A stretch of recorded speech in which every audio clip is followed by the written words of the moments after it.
Queen of Journaling on YouTube, TikTok, Facebook, and Instagram. Today is Monday, January the 12th, 2026. And again, I say happy New Year. I say it again because I'm just so happy and grateful to have seen another year. It's also a special day because it's my bestie's birthday. I've known her since I was 18. We started our first job together right out of high school. Linda E. Linda E. She is the queen of crochet. Enjoy your special day.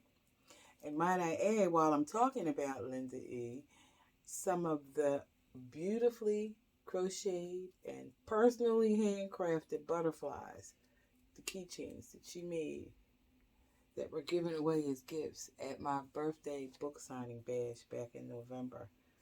Here it is in purple and gold, because these were the color of my book. Purple and gold. Isn't that just so way cool? And even better, she made one in silver.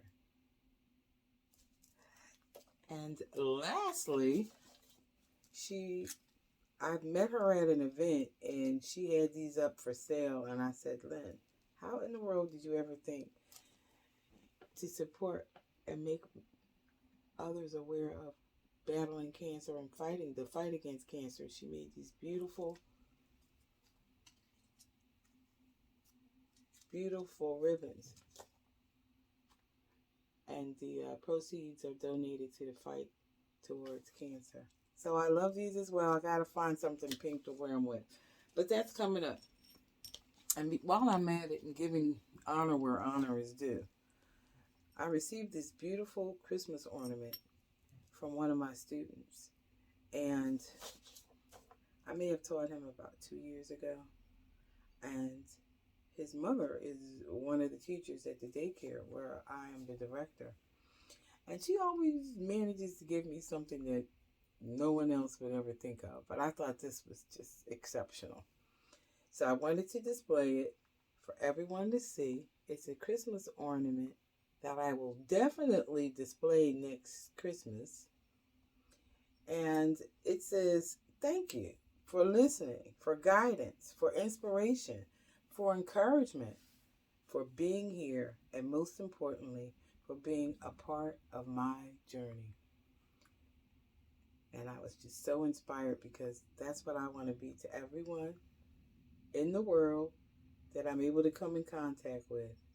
I want to be a part of your journey, your successful journey at that. So getting back to today's topic, the importance of journaling series, it's entitled Journaling During a Waiting Season. I'm going to get myself comfortable here because I found this to be very, what did I say? I think it comes from the heart. It's the sincere part of our heart. Journaling during a waiting season. And a waiting season can be a time in our life where we hear nothing. Total silence. No movement or no activity as far as what's going on in our life. We're waiting for a prayer request. We're waiting to get an answer from something that we applied for. And so on and so on. A waiting season is a stretch of life where answers feel delayed. That's the perfect word. Doors seem closed and progress appears slow. It can involve waiting for clarity, healing, provision, direction, or change. And I know I always used to add to my resume years ago when I would apply for jobs that I was so able to adapt to change and workplace environment changes and organizational changes, and then when they would take place, I would go through some changes myself.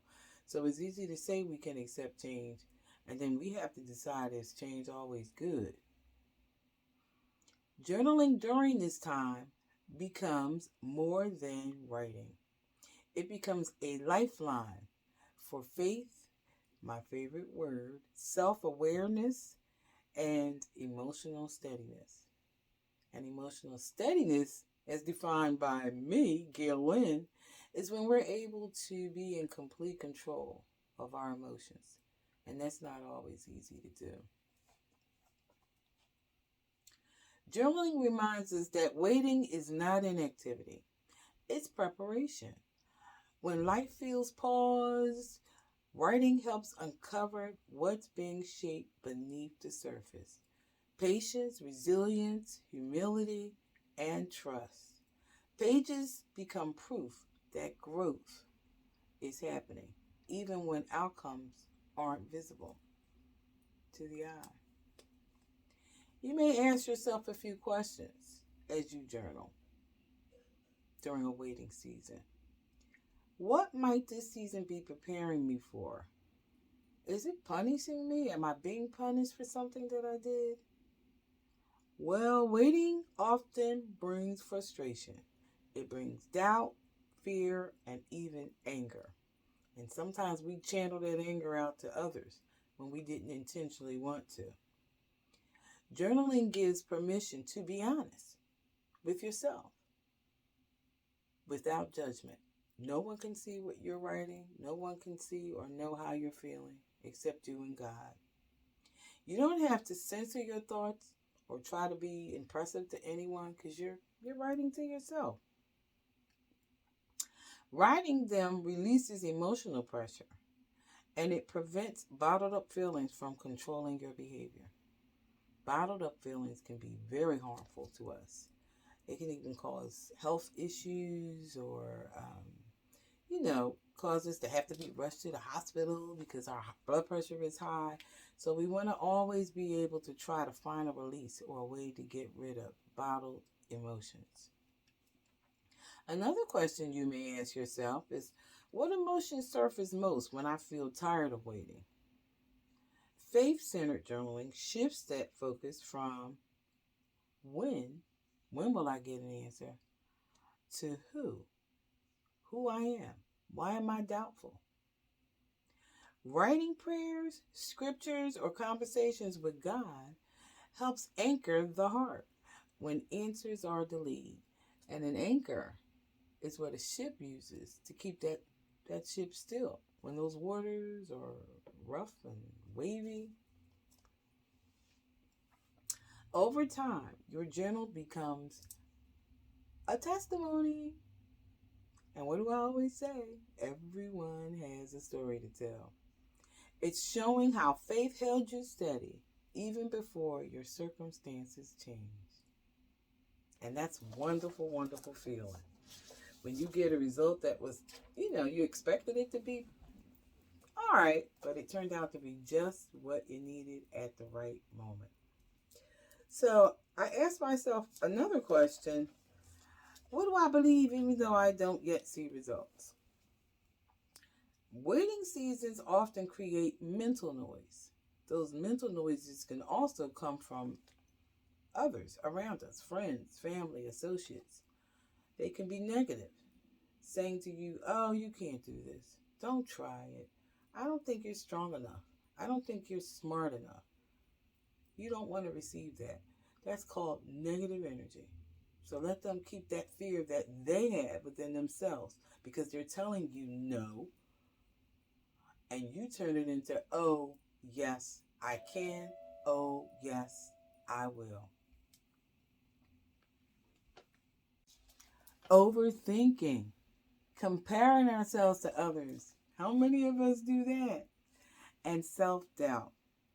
Journaling slows the mind and organizes thoughts, helping you distinguish between fear-based thinking and faith, my favorite word, faith-led insight. What thoughts bring peace and which ones actually increase anxiety? And that anxiety word, anxiety, which I think we're all experiencing a little of that now in society. Sometimes I think it may even be in the water we're drinking or the air that we're breathing. I found that I was in happy denial, like happy, happy, happy, smiling denial for many years, and thought, oh, I don't need any help. I'm not anxiety. I'm not feeling overwhelmed. I'm not tired. And then I decided, you know what? Maybe I should go and talk to my doctor and see what he says. And he was able to give me some helpful information and resources.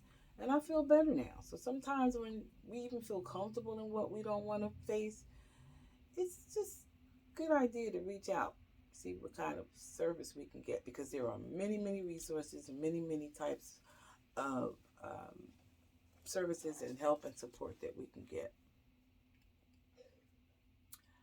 So, what thoughts bring peace and which ones increase anxiety? Writing helps reveal patterns, moments when rushing led to regret and waiting led to wisdom. You ever rush and regret something? Like making a major purchase or deciding which college you wanted to go to and what field of study you wanted, or purchasing a car and then you regretted it later.